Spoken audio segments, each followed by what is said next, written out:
मित्रों, जैसा कि हम जानते हैं कि अभी यह कालखंड का चौथा युग यानी कलयुग चल रहा है, जिसे हिंदू धर्म शास्त्रों में सबसे श्रापित युग बताया गया है। आज के इस वीडियो के माध्यम से हम आपको कलयुग के 5 ऐसे रहस्य बताएंगे जिससे आज का मनुष्य बहुत कुछ सीख सकता है। बात उस समय की है जब पांडवों को वनवास हो गया था। वनवास जाने से पहले पांडव ने भगवान श्री कृष्ण से पूछा था, हे श्री कृष्ण, अभी यह द्वापर का अंतकाल चल रहा है, आप हमें बताएं कि आने वाले कलयुग की चाल या गति कैसी होगी। श्री कृष्ण कहते हैं, मैं तुम्हें इसका सीधा सा उत्तर तो नहीं दे सकता, लेकिन तुम पांचों भाई वन में जाओ और जो कुछ भी दिखे वह आकर मुझे बताना। मैं तुम्हें उसका कलयुग में प्रभाव बताऊंगा। उसके बाद पांचों भाई वन में चले गए। वन में उन्होंने जो कुछ भी देखा उसे देखकर अचंभित रह गए। तो आखिर उन्होंने वन में क्या देखा और श्री कृष्ण ने क्या उत्तर दिया, चलिए जानते हैं इस वीडियो के माध्यम से। सबसे पहले युधिष्ठिर ने उत्तर दिया, हे वासुदेव, मैंने तो पहली बार 2 सूंड वाला हाथी देखा।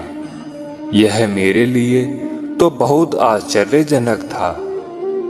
इसके जवाब में श्री कृष्ण कहते हैं कि कलयुग में ऐसे लोगों का ही राज होगा जो दोनों ओर से शोषण करेंगे, बोलेंगे कुछ और, करेंगे कुछ और ही, मन में कुछ और होगा और कर्म कुछ और ही होगा।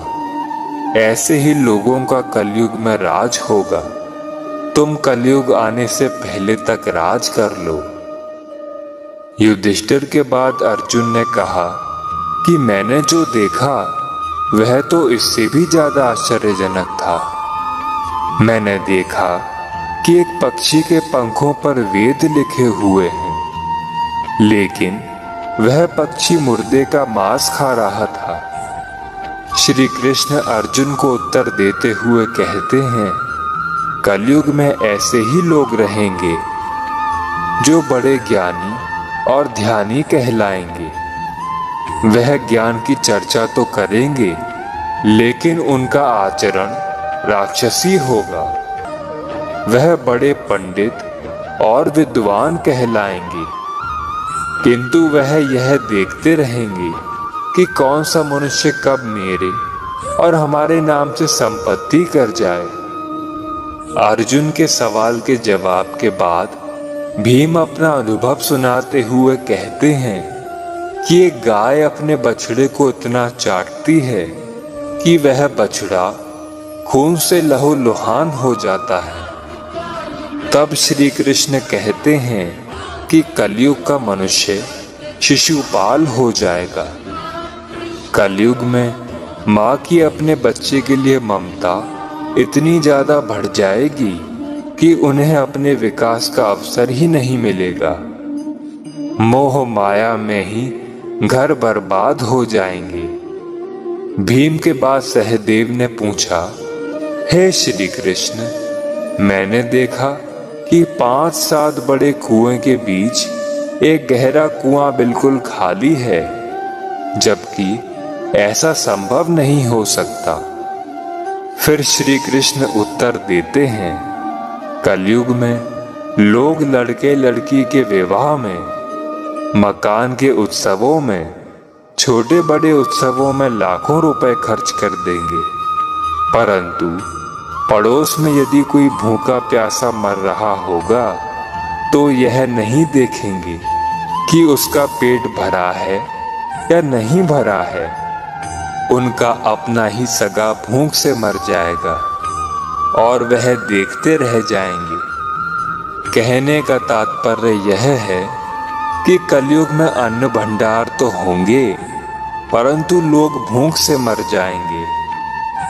सहदेव के बाद नकुल ने श्री कृष्ण से कहा कि हे श्री कृष्ण, मैंने देखा कि एक बड़ी सी चट्टान पहाड़ से गिरती है और बड़े से बड़ा वृक्ष भी उसे रोकने में सक्षम नहीं हो पाता, परंतु एक छोटे से पौधे से टकराकर वह रुक जाती है।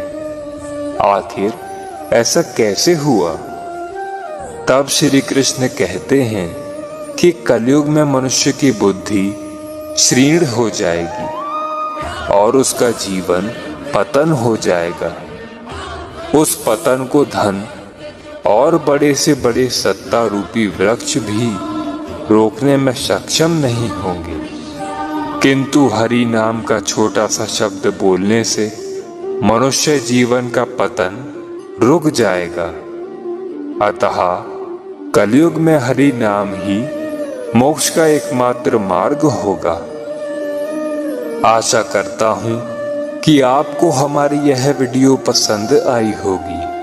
अगर पसंद आई है तो वीडियो को एक लाइक कर दीजिए एवं कमेंट में एक बार लिख दीजिए जय श्री कृष्ण।